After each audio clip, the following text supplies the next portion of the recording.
Thank you. Please take a seat if you have one. I came today for two reasons. The first, and maybe most important, to say thank you, thank you, thank you, thank you. If we get people out to vote, we win. We get people out to vote, we win, and you're getting them out to vote.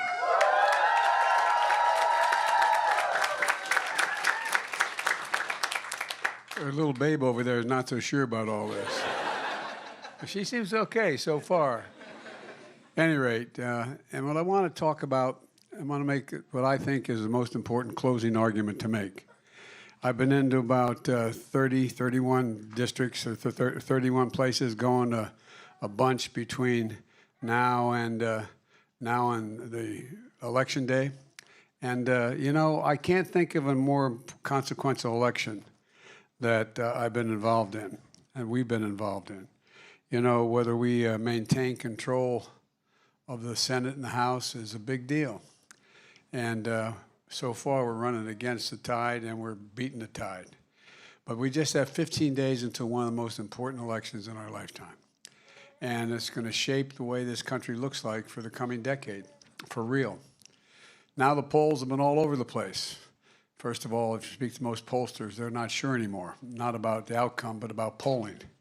No, I'm not being facetious. It's awful hard to do it these days. It's awful hard to do it these days. Republicans ahead, Democrats ahead, Republicans ahead. But it's going to close, I think, with seeing one more shift.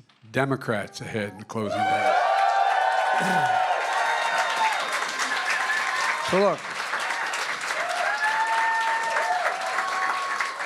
the last couple of weeks, I don't pay attention to anything having to do with the polls. I just pay attention to what's happening on the phone, and we're knocking on doors. I'm here to deliver what I believe is a closing argument about what we need to do in the next 15 days to make a victory assured and make it clear that this election is a referendum. It's not a referendum, I should say. It's a choice. Everybody wants to make it a referendum, but it's a choice between two vastly different visions for America, significantly different. Democrats are building a better America for everyone, with an economy that grows from the bottom up and the middle out, where everyone does well. Republicans are doubling down on their MAGA trickle-down economics that benefits the very wealthy, failed the country before, and will fail it again if they win. Democrats are lowering your everyday costs like prescription drugs, health care premiums, energy bills, and gas prices. Folks, Republicans have made it clear, at least they're being honest around this time. They're telling you exactly what they want to do if they win. They're going to increase everyday cost. Democrats are making sure the biggest corporations begin to pay not their fair share, but at least a bigger share than they've been paying. 15% is not a fair share, but it's a bigger share. The Republicans will allow some of the biggest corporations to go back to paying zero in federal taxes after having made $40 billion, leaving the burden to teachers, nurses, firefighters, working folks to pay more of their fair share to keep things going. We, the Democrats, are the ones that are fiscally responsible. Let's get that straight now, okay? And we're investing in all of America, reducing everyday costs while also lowering the deficit at the same time. Republicans are fiscally reckless, pushing tax cuts for the very wealthy that aren't paid for, and exploiting a deficit that is making inflation worse. Look, folks, Democrats are going to protect Social Security and Medicare. Republicans have been very clear. They've stated boldly that they want to cut Social Security and Medicare, and to the point that they'll shut down the government, they say, and send the nation into default, which raises prices for everyone if we do not cut Social Security and Medicare. I ain't gonna do it. We're going to protect. Democrats are going to protect the fundamental rights and freedoms like the right to choose, the right to privacy, the right to vote, our very democracy. Republicans have already introduced legislation that will ban abortion with no exceptions to rape or incest or the life of the mother in many places. At the same time, Republicans are threatening to take away the constitutional right to marry the person you love. Just look at the facts. You don't need to imagine anything this time around. Look at what they're saying, and they're saying it out loud for everybody to hear. Let's go back and see what we inherited from Trump and the mega Republicans when we won the election when we came to office. We inherited a nation in crisis, the pandemic with no end, an economy on the brink, a national debt that they increased in their short time by $8 trillion. And because of the inaction of incompetence of the COVID was running and ruining American lives, look at how far we've come. 20 months ago, COVID ruled our lives. Today, infections are down 80% from when we took office. Deaths are down 90%. And we did it together, one of the biggest public health efforts ever undertaken in the United States of America. We went from 2 million to 633 million shots administered in people's arms.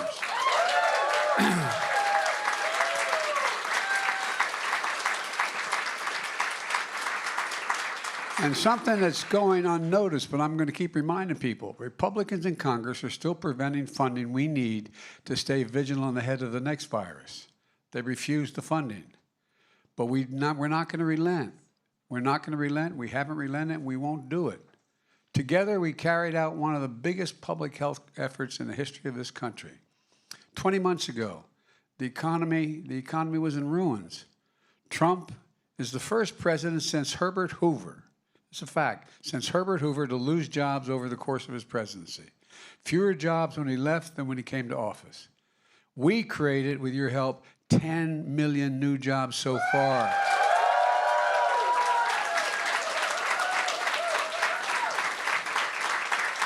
When Trump and the Republicans left office, unemployment was 6.4%. We got it down to 3.5%, a 50-year low.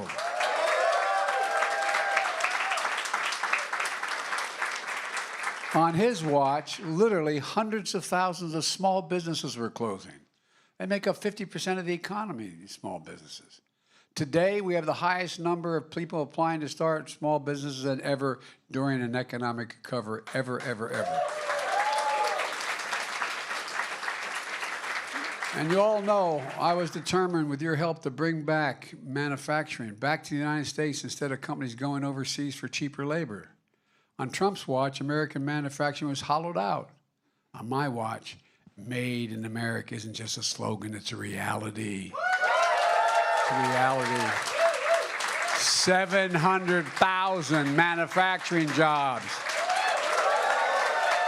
in advanced technologies, with companies like IBM and Intel investing billions of dollars to build industries, the future here in America.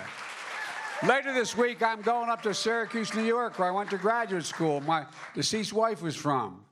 You know, where the little company called Micron's investing $100 billion to build semiconductors.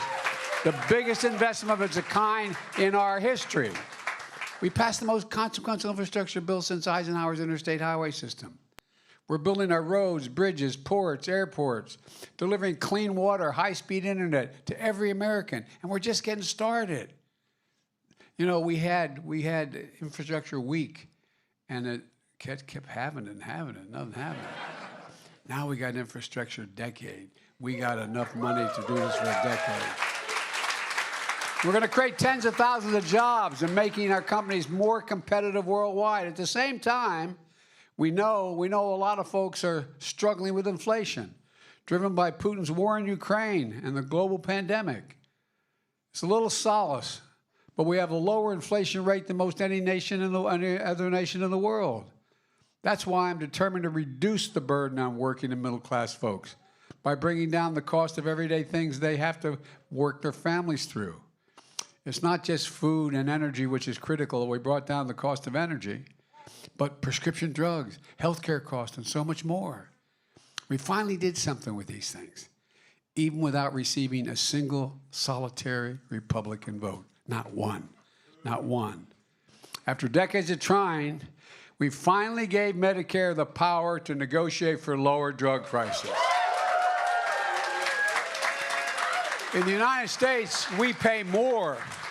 We pay more for prescription drugs than any advanced nation in the world for the exact same prescription, made by the same company, For years, many have been trying to get this done. But Big Pharma had scores of lobbyists and spent hundreds of millions of dollars to block us. We tried and tried, but finally, we beat Big Pharma. We beat them. That's a big deal. I've been trying to do that since your age. Finally. The results are consequential. We're putting, for example, some of you have grandpops and grandmoms and moms and dads who have serious health care problems and need prescriptions that cost a lot of money. Well, guess what? We're placing a $2,000 cap. This is for Medicare. Anybody in Medicare? You're not going to ever have to pay, even if your bills are $20,000 for prescription drugs. You don't have to pay more than $2,000 a year. And some of the cancer drugs, as much as $14,000. And you know, no one on Medicare is going to have to pay more than $2,000, no matter what their expenses, no matter how much their prescriptions cost. Look, $2,000 is a limit you're going to have to pay. Imagine what burden that takes off of people. Imagine the people who are rationing what they have to do because they have family obligations. And for seniors on Medicare with diabetes, we've capped the cost of insulin, that's this, at $35 a month instead of 30 times that amount. There are tens of thousands of Americans with diabetes struggling to pay for the insulin and badly needed to stay alive and to stay healthy, including hundreds of thousands of young children with type 2 diabetes. But you know how much it costs to make that insulin? $10, dollars. 10. It's outrageous. So we wanted to cap it for everyone, including not just those on Medicare, for everyone. And hold up a second here. I was in Virginia not long ago, talking about capping the cost. And a lady stood up and said she had 2 children. Both had type 2 diabetes. They had to share their insulin. They couldn't afford it because it was costing, I forget the number they had. I think it was $600 a month. She had no insurance. How do you look at your child? Not a joke. My dad used to say everybody's entitled to have dignity. How do you look at your child knowing you can't afford something that's basic to their health because it costs so much money? We wanted to cap that cost for everyone, including the hundreds of thousands of children with type 1 diabetes. But Republicans blocked it. We got the Medicare piece through, but they blocked it for everybody else. But guess what? We're going to get it next time out. No, we are.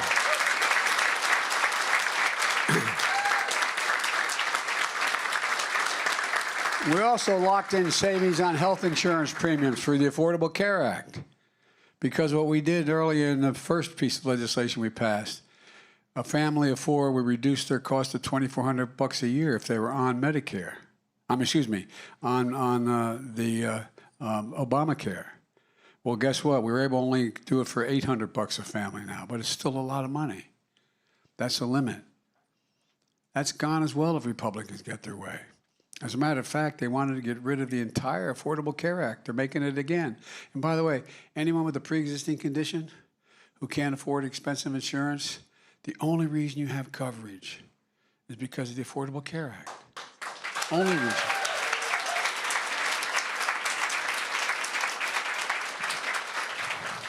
No, I know it doesn't matter to an audience, a young audience like y'all, but we passed the biggest investment in climate ever to save the environment. And by the way,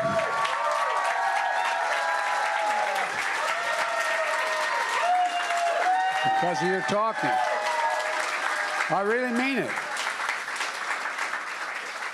Not only are we going to save homeowners thousands of dollars a year because they're going to get these tax credits for what they're doing, and weatherizing their homes and a whole range of other things, but more efficient appliances, more efficient vehicles, working with utility companies to produce more low-cost homegrown energy, like solar, wind, clean hydrogen, which will mean lower utility bills for tens of millions of Americans. Look, folks, let me say it again. We're doing all this in a fiscally responsible way. Every time I talk about the cost of these things, there goes that big spending Democrat Biden again. Well, guess what the big spending Democrat Biden did? The deficit fell by $1.4 trillion this year. Cut the deficit in half. And that follows a drop last year of $350 billion. And by the way, and because we're finally ensuring corporations begin to pay their fair share, we're giving Medicare the power to negotiate drug prices. We're going to reduce the deficit over the next 10 years by another $250 billion.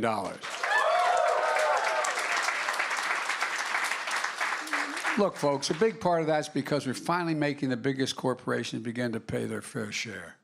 In 2020, 55 of the wealthiest corporations of the Fortune 500 paid zero in federal taxes, and they made $40 billion. Well, thanks to Democrats in Congress, I signed into law a 15% corporate minimum tax. Just 15%. And by the way, I'm keeping my campaign commitment I made when I ran. No one earning less than $400,000 a year will pay a single additional penny in federal taxes. And they haven't.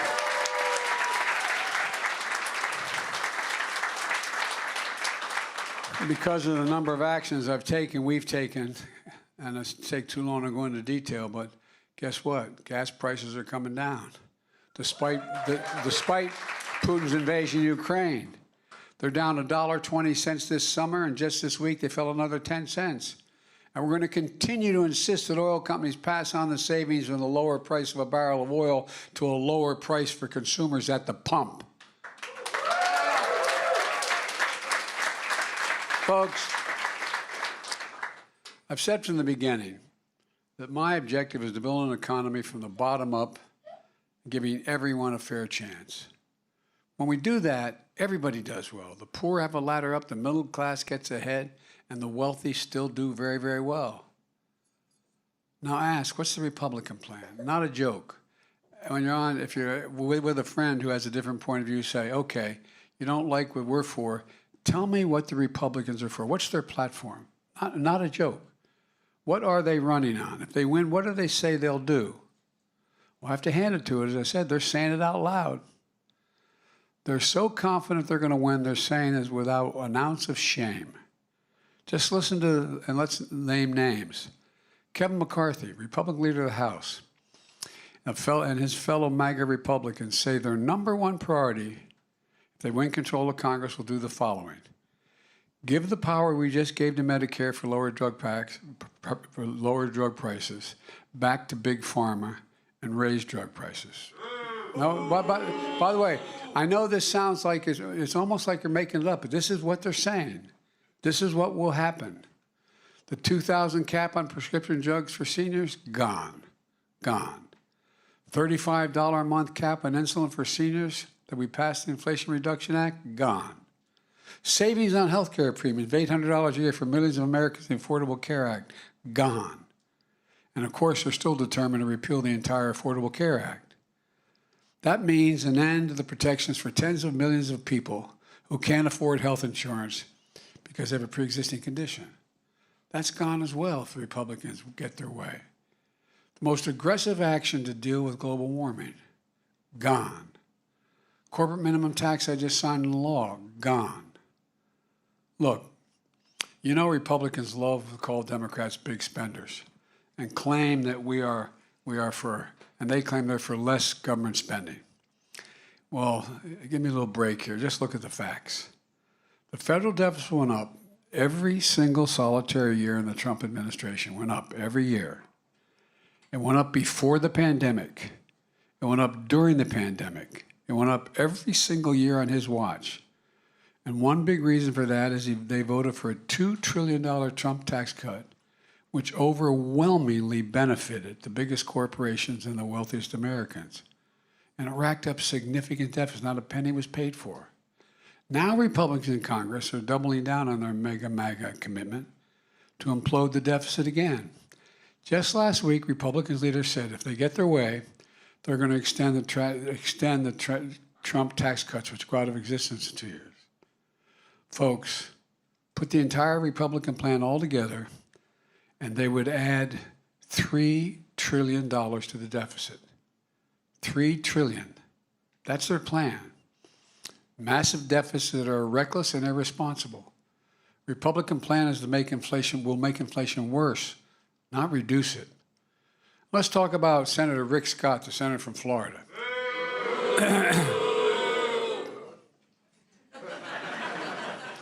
Who's in charge of electing Republicans to take control of the United States Senate. His plan is to put, and he put it out in writing, Social Security and Medicare in the chopping block every 5 years. That means every 5 years, Congress will have to vote to cut, reduce, completely eliminate, or make no changes in Social Security and Medicare. But they're going to have to vote every 5 years. Then along came, there used to be a song, anyway, then along came Senator Ron Johnson of Wisconsin. He thinks 5 years is too long to wait. Not a joke. He wants to put Social Security and Medicare in the chopping block every single year. If Congress doesn't vote to keep the program, it goes away. It goes away. Not just Social Security and Medicare. He wants to put veterans' benefits and everything else on the same budget at risk. Hear this closely. The Republicans have made it clear that if they win control of the Congress, they will shut down the government, refuse to pay our bills, and it'll be the first time in our history America will default unless I yield and cut Social Security and Medicare. Flat out saying that. In order to cut Social Security and Medicare, they're threatening a default on the federal debt. There's nothing that will create more chaos, more inflation, and more damage to the American economy than this. Think about it. Republicans are determined to hold the economy hostage, either given to their demands on Social Security and Medicare, which millions of Americans rely on and earned and paid for, or Republicans are going to crash the economy. Let me be clear. I will not cut Social Security. I will not cut Medicare. No matter how hard I am, I'm never going to give in. It's outrageous. And by the way, I know from experience in our last administration, even when they threatened, even though I was asked to settle it on New Year's Eve day, settle a similar deal with the last Republican leader, we were able to succeed and not default. But guess what? Our credit rating went down anyway because we're risking playing with the debt. It's irresponsible. Here's one more thing. I kept my commitment to help ease the burden on student debt for working and middle-class families. Exactly 1 year ago. And 1 week ago, we launched applications where folks could apply. 22 million of you applied for this life-saving relief. 22 million in 1 week. In 1 week. And the Republican response? Sue the federal government and block that relief. No, that's what they've done. I mean, think about this. That's MAGA, trickle-down politics in the extreme. I'll never apologize for helping working and middle-class folks and Americans as they recover from the pandemic, especially not the same Republican officials who voted for a $2 trillion tax cut that mainly benefited the wealthy and wasn't paid for. I don't want to hear it. I don't want to hear it from these guys. Look, folks, and by the way, if I can divert for another second, the same people in the Congress who really hollering at me saying I'm wasting money, allowing you, if you had a Pell Grant, to get another, debt relief from your debt up to, and by the way, the average person getting his debt relief makes less than 75 grand a year. Okay, they say that's outrageous, but you know the program where you allow people, the PPP program, to get money back if their business were in trouble. Well, you have, I think it's 4 or 5 Republicans were published in the print, in the paper, who got from $2.1 million relief to $187 million. I forget the exact number. And they made no apologies for that.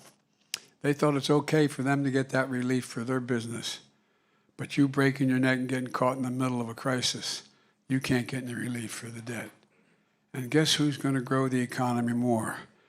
An educated public or those guys? Folks, look, I don't know who they think they are. You know, that's the whole MAGA trickle-down policies. Give Big Pharma the power to increase drug prices. Cut taxes for the wealthy, but cut Social Security, cut Social Security and Medicare for seniors. That's an upgrade trade on cuts. Threaten the very foundation of American economy, that if we don't meet their demands, they're going to shut the place down. And then they talk about inflation. Everything they'll do is going to make inflation worse. Folks, 15 days. 15 days. The choice couldn't be clearer. The stakes couldn't be higher. I know we can meet the moment. And on the young people of this nation, all of you in this room, let me say, I've always believed your generation, and I've said this from the beginning, the reason I ran, represent the best educated, most talented, least prejudiced generation in American history. And now we face an inflection point. One of those moments that comes along everyone from 2 to 6 generations, where there's so much change happening, technologically, politically, socially, environmentally, that the decisions we make today are going to determine the future of our nation and the future of your generation for the next 30 years. Not a joke. But your generation is not going to be ignored. You're not going to be shunned. You're not going to be silent. Just look what happens when you speak out. 2 years ago, perhaps many of you voted for the first election ever in your life. You understand the choice and the stakes. And because you exercised your vote, Donald Trump was a defeated former president of the United States.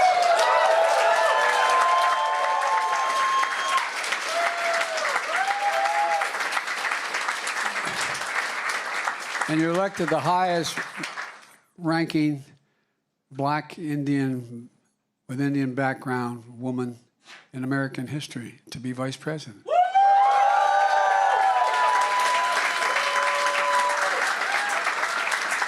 And since then, with your help, you've delivered enormous progress to the nation.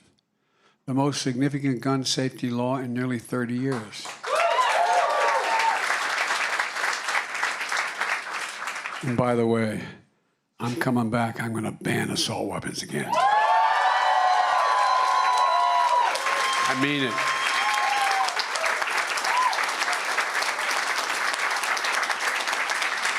Because of you all, we confirmed the first black woman to ever serve on the Supreme Court of the United States of America.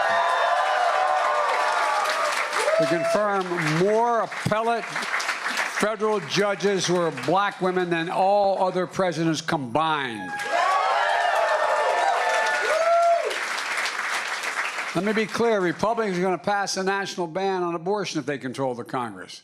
I'll veto it right away, but if we elect more Senate Democrats and keep control of the House, we're going to codify Roe v. Wade in January for all the nation. You have that power with your vote. Let me close with this. Over the last few years, we faced some of the most difficult challenges in our history. And we're making real progress, despite opposition from powerful special interests and extreme Republicans. And by the way, I served a long time in the Senate with a lot of conservative, decent, honorable Republicans who played by the rules. Sometimes they won, sometimes they lost. They're decent, honorable people. And there's still some of them there. But this is a different breed of cat, this MAGA Republican group. I really mean it. 15 days, we're going to make a choice about whether we go forward or backwards. It's that practical. The power's in your hands. I mean, it really is. You can do this. We just need to vote. Get out the vote. And if we do, I truly believe we're just getting started. And that's because I've never been more optimistic about America's future than I am today. And that's not hyperbole. I give you my word. I believe that. We have to remember who we are, for God's sake. We are the United States of America. There's nothing beyond our capacity. We set our mind to it, not a joke. You know, I was with Xi Jinping in the Tibetan Plateau. I spent more time with Xi Jinping than any other leader in the world. Over 78 hours worth, on the 8 or 10 of those on the phone and the rest in person over the last 12 years. And he looked at me and just had a simultaneous interpreter. He had one and I had one. By the way, I turned in all my notes, by the way. But all kidding aside, he looked at me and he said, and I give you my word to this, he said, "Can you explain America to me?" I said, "Yes, I can." I meant it, what I said. I said, "Yes, one word, possibilities." It's the reason why we're sort of viewed as ugly Americans. We believe anything is possible when we do it together. Not a joke, think about it. Anything is possible for us. There's nothing we've ever said, no, we can't do that. We're the only nation in the last 400 years that's come out of crises stronger than we went into the crises. And our diversity is one of those reasons. Folks, look, I really mean it. There's nothing beyond our capacity. And one of the things that I worry about, and that's why I'm so counting on your generation, and I mean it from the bottom of my heart, giving my word as a Biden, I believe it, is that a lot of Americans begin to wonder whether we can still do anything, whether we're still who we've always been. We are. And everybody thought I was nuts when I had asked the question, if I could do one thing, what would you do? I do something that doesn't answer any of the real questions we just have, but just demonstrate we can still do anything. If I could wave a wand, I'd cure cancer. Why? Because no one believes it can be done. But we're starting to do it. There's nothing beyond our capacity. I mean it. Not a joke. Not a joke. So folks, look. You are the key. Not just in what you're doing here on the phones, but your whole generation. You're the key. Whether we're going to get through all this. And if we get through it, we're going to be owing you for a long, long time. You'll be able to tell your grandkids, you did it. You all think I'm kidding. I'm not.